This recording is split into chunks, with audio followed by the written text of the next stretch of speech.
దేవుని స్తోత్రం, హల్లెలూయా. ముందుగా మన బిషప్ అయ్య గారికి వందనాలు తెలియజేస్తున్నాను. అయ్య గారు, అమ్మగారికి వందనాలు, రాన్ బాబు గారికి వందనాలు తెలియజేస్తున్నాను, నటాలి గారికి వందనాలు తెలియజేస్తున్నాను. అలాగే సంఘ పెద్దలు, కూడి వచ్చిన విశ్వాసులందరికీ పేరు పేరున నా వందనాలు తెలియజేస్తున్నానండి. ఈరోజు నా సాక్షి ఏంటంటే, గడిచిన పునరుద్ధానం దినం నుంచి ఈరోజు వరకు నన్ను, నా కుటుంబాన్ని, నా పిల్లల్ని కూడా దేవుడు ఆశీర్వదించి మంచి ఆయురారోగ్యాలతో సజీవుల్లో ఉంచి చక్కగా జీవించడానికి కావాల్సినటువంటి వనరులు వారికి అందరికీ దయచేయడం వల్ల దేవాది దేవునికి కృతజ్ఞతాస్తుతులు చెల్లిస్తున్నాను. దీని అంతటికీ కారణం ఏంటంటే, మన దైవజనుల ప్రార్థనని నేను నమ్ముతాను. ఎందుకంటే ఆయన ప్రార్థన ప్రతిఫలం అనుభవించే వాళ్ళలో నేను ఒకడిని, సంఘస్థులు అందరిలో నేను ఒకడిని. ప్రతి విషయంలోని నేను ఆయన దగ్గరికి వెళ్తాను. నేను ఎక్కువసేపు నడవలేను, ఎక్కువసేపు నిలబడలేను కూడా. అయ్యగారికి ఆ విషయం తెలుసు.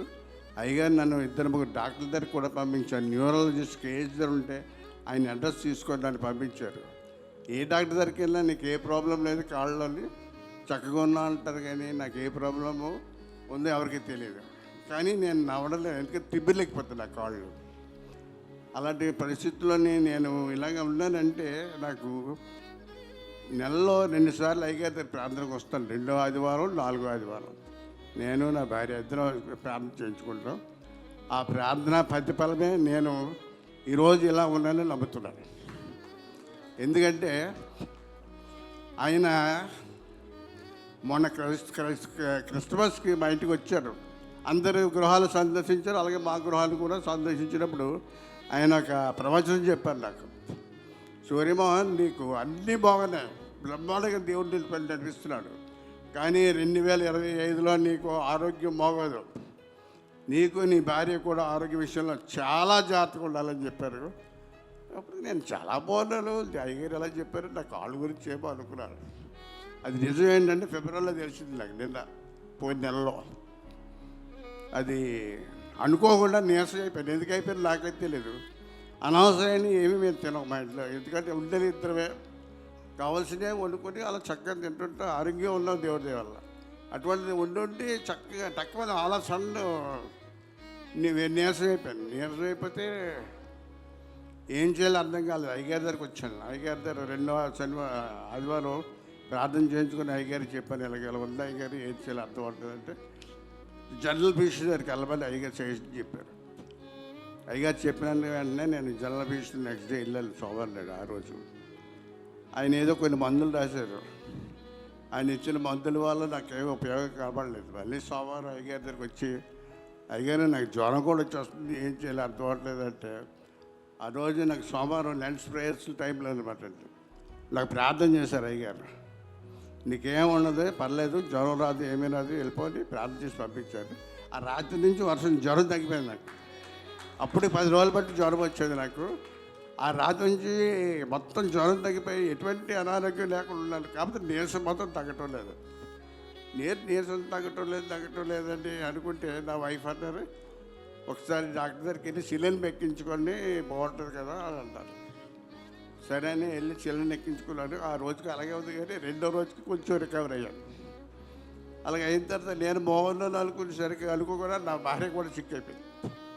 అయ్యగారు చెప్పిన మాట నాకు మళ్ళీ రిపీట్ అవుతుంది. అలాగా ఇద్దరు జాగ్రత్తగా ఉన్నారు ఆరోగ్య విషయాల్లో. ఆవిడ సిక్ అయిపోయింది. ఎందుకు సిక్ అయిపోయింది ఎవరికి తెలియదు. నాలాగే నీరసం అయిపోయింది అన్నమాట. బాబు ఇదేంటి, ఈవిడ కూడా ఇలాగ అయిపోయింది ఏంటి, నాకు అర్థం అవ్వట్లేదు అని మా పిల్లలకి ఫోన్ చేస్తాను. హైదరాబాదు ఇలా ఉందా పరిస్థితి, ఇలా ఉంది అంటే, పైగా నేను బండి కూడా తీయలేకపోతున్నాను, నా బండి బరువు అయిపోయింది నాకు. అప్పుడు ఏంటంటే, మరి డాక్టర్ దగ్గరికి వెళ్ళని, లేదా రమ్మంటే వస్తుందంటే రావద్దులే బాబు, అంత ప్రమాదమైన పరిస్థితి కాదు అని చెప్పారు. ఆవిడకి కూడా తీసుకెళ్ళి సిలిండర్ ఎక్కించాను. సిలిండర్ ఎక్కించిన తర్వాత రోజు ఆదివారం వచ్చింది. మళ్ళీ అయ్యగారి దగ్గరికి వచ్చి ప్రేయర్ చేయించుకొని ఇంటికి వెళ్ళిపోయిన తర్వాత ఆవిడ బాగా రికవర్ అయిపోయింది. నా మీద దేవుడి దేవాల బాగా గొప్పగా రికవర్ అయింది ఆవిడ. నేను ఇంకప్పుడు వరకు పూర్తిగా రికవర్ అవ్వలేదు, ఆవిడ రికవర్ అయింది.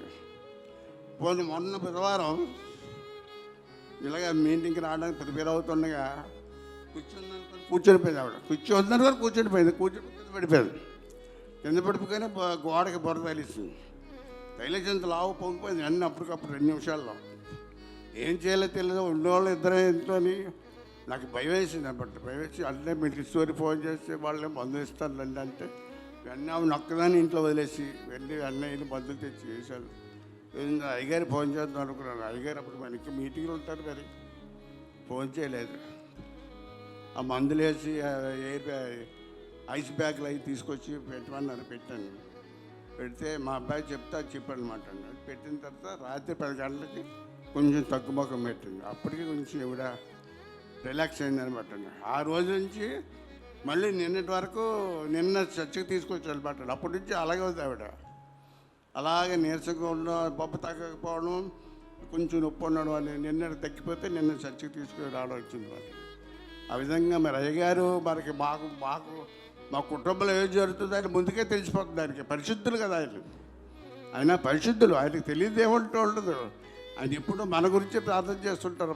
అసలు మా విశ్వాసాలు ఎలా ఉన్నారు ఏంటి వాళ్ళ పరిస్థితి అని మన ధ్యాసే కానీ ఆయనకి ఇంకే ధ్యాస లేదు. అంత ప్రేమ గల అయ్యగారి దగ్గర మేము ఉన్నామంటే ఇది బాధృష్టి అనుకుంటున్నాం. అలాగే ఇప్పుడు మేము ఎలా బాగున్నాం ప్రస్తుతానికి.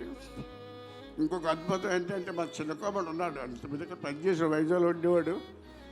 అతను అన్నాడు ఒకసారి ఇలాగే నేను బయటికి వెళ్ళి గల్ఫ్లో ఎక్కడ పనిచేసి వస్తాను కొంతకాలం అన్నాడు. అయితే నువ్వు వెళ్ళాలంటే ఎలాగ వెళ్ళిపోతావు, అంత ఈజీ కాదు కదా, ఒకసారి అయ్యగారితో ప్రార్థన చేయించుకోమని చెప్పాను.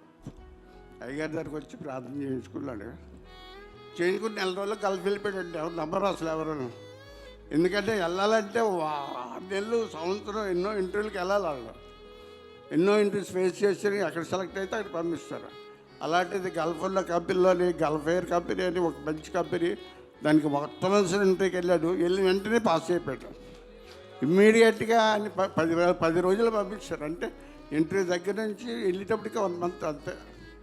1 మంత్లో గల్ఫ్ వెళ్ళిపోయాడు. 2 years 2nd year ఇది. ఇంకా అక్కడ పనిచేస్తున్నాడు. దేవుడు మా కృప, అయ్యగారి ప్రార్థన. ఆయన నోటప్పటి ఏ మాట వస్తే అది నెరవేరవలసింది నాకు తెలియలేదు. ఎందుకంటే ఆయన యొక్క గొప్ప క్రియలు నేను చూశాను. చెప్పాలంటే బోల్డ్ సాక్షి ఆయన గురించి చెప్పాలంటే ఆయన వర్షంతో మాట్లాడతారు. అయ్యగారు వర్షాలతో మాట్లాడతారు. నేను చూశాను, కళ్ళారనే చూశాను. కావాలంటే ఒకటి చెప్తాను ఎగ్జాంపుల్. మన కొంగపాలెం చర్చిలోని సారా మినిస్ట్రీస్ వాళ్ళు మీటింగ్ పెట్టారు. పెద్ద బహిరంగ సభ మీటింగ్ పెట్టారు. ఆ రోజు అనుకోకుండా ఎండాకాలం అనుకోకుండా పెద్ద వర్షం వచ్చింది. రాంబాబు గారు స్టేజ్ ఎక్కి ప్రార్థన చేస్తున్నారు. మొత్తం అందరూ తడిచిపోయారు. మోకాళ్ళ వద్ద నీరు వచ్చింది. బౌండరీ చుట్టూ బౌండరీ వాళ్ళు వాటర్ ఉండిపోయారు లోపల. అప్పుడే అయ్యగారు వచ్చారు. అయ్యగారు కూడా తడిచిపోయి లోపలికి వచ్చారు. కాళ్ళు తడుచుకుంటూ వచ్చిన తర్వాత అక్కడ నిలబడి ఇలాగన్నారు అంతే. 2 నిమిషాలు ప్రార్థన చేశారు. వర్షమా వెళ్ళు ఎక్కడికి, బంగారు పట్టుకు వెళ్ళిపోమన్నారు. అంతే తిన్న బంగారం పట్టుకు ఎలాగెళ్ళిందంటే ఇలా నడుచుకొని వెళ్ళిపోయినట్టే చినుకులు అలాగ వెళ్ళిపోతుంటే మరి చినుకులే అక్కడ. అంత అద్భుతంగా వర్షంతో మాట్లాడారు ఆయన. అలాగే బంగారపేటలో ఒకసారి మేము ఉన్నాం. ఆ రోజు అక్కడ మెషిన్స్ డిస్ట్రిబ్యూటింగ్ ఉంది. ఆ రోజు సాయంత్రం మేము వెళ్ళాం. మమ్మల్ని కూడా అయ్యగా తీసుకొని వెళ్ళారు. ఆ రోజు అలాగే మిషన్లు అన్నీ పెట్టేశారు. జనాలు వస్తున్నారు. ఇంకా పూర్తిగా రాలేదు. పెద్ద వర్షం పడిపోయింది. మళ్ళీ అయ్యగారు మళ్ళీ బయటకు వచ్చి మళ్ళీ మాట్లాడారు వర్షంతో. వెళ్ళిపోతే మాట్లాడలేదు. ఒక నిమిషం అక్కడ వెయిట్ చేయడానికి లేదు వర్షానికి. అంత గొప్ప అద్భుతమైన అయ్యగారు మనకందరికీ మనకి తండ్రిలాగా అక్కడ ఉండి మన కొరకు ప్రార్థన చేస్తున్న అయ్యగారికి వేలాది వందనాలు తెలియజేస్తున్నారు. మరి ఈ సాక్ష్యం దత్తని ముగిస్తున్నాను. చిన్న సాక్ష్యం దేవుడు దీవించడం కాదు.